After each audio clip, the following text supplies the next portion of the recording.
नमस्कार, मी राजेश रामचंद्रजी भोजे। मी डिसेंबर महिन्यामध्ये हे मेडिकल डिव्हाइस घेतलेलं आहे।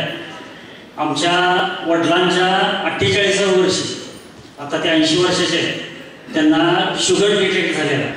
पण आमच्या घरी किंवा वडिलांचा स्वभाव असा आहे की औषधं वगैरे कुठली घ्यायची नाही। त्या ज्या दिवशी शुगर डिटेक्ट झाला, एक साधारणपणे 2 महिने त्यांनी शुगरच्या गोळ्या घेतल्या असतील। त्याच्यानंतर ते रोज विहिरीला पोहायला जायचे आणि गेली 30 वर्ष ते नियमितपणे उन्हाळा असू दे, पावसाळा असू दे किंवा हिवाळा असू दे पोहायला जातातच। पण दुर्दैवानं 2014मध्ये त्यांना थोडंसं विहिरीमध्ये दम लागल्यासारखं झालं। परत आम्ही डॉक्टरांच्याकडे घेऊन गेलो। त्यावेळी डॉक्टरने अँजिओग्राफी केली आणि त्यांना अँजिओप्लास्टी करायला पाहिजे असं त्यांनी सल्ला दिला। त्यानुसार आम्ही 2014मध्ये कोल्हापूरमध्येच त्यांना अँजिओप्लास्टी केली। त्याच्यानंतर रक्तपातळीच्या गोळ्या आणि शुगरच्या गोळ्या त्यांना चालू झाल्या। पण त्यांना पोहायची आवड होती, व्यायाम करायची आवड होती। त्यांचं एक मन नाराज झालं होतं की मला आता पोहणं बंद झालं। पण डॉक्टरांच्या सल्ल्यानुसार ते आणि परत एक 6 महिन्यांनी वर्षांनी पोहायला चालू केले। पण शुगरची गोळी काय बंद झाली नव्हती। त्यांच्या डाव्या म्हणजे हृदयाचा डावी झडप बंदच आहे। त्याच्यामुळे त्यांचं हार्टबीट्स कमी पडतात आणि हार्ट पंपिंग त्यांचं कमी होतं।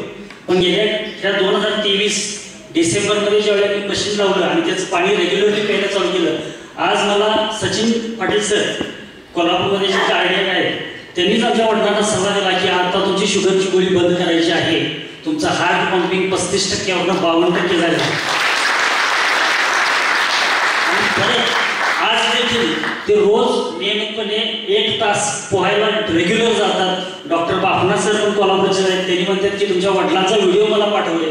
80 वर्षामध्ये त्यांनी पोहायला आता सुद्धा जातात आणि हे त्यांचं ऑपरेशन झालं, 3 वेळा ऑपरेशन झालं। गेल्या 8 वर्षामध्ये आम्ही त्यांना 9 ते 10 लाख रुपये खर्च केले। पण जसं आम्ही केंजनचं मेडिकल डिव्हाइस बसवलंय त्यावेळेपासून ह्या महिन्याभरात आमचे 3 महिने झालं पाणी प्यायला लागले। एका महिन्यात आमची गोळी बंद झालेली आहे। हार्टचं पंपिंग वाढलेलं आहे। प्लस त्यांना पोट साफ होत नव्हतं, तर त्या कुठलीही गोळी किंवा कुठल्याही प्रकारचा काढाही देखील घेत नाहीत। टोटली त्यांनी इतकं पोट साफ केलं, सापडते इतके ॲक्टिव्ह असतात ते की मला इथं सांगायला खूप खूप आनंद वाटतोय। आणि डोळं झाकून हे मशीन तुम्ही मेडिकल डिव्हाइस घ्यायला काही हरकत नाही। या पाण्यामुळे सगळे रोग बरे होतात, तुमचं संपूर्ण कुटुंब आनंदी होणार हे 100% मला तर खात्री वाटतं। थँक्यू, धन्यवाद।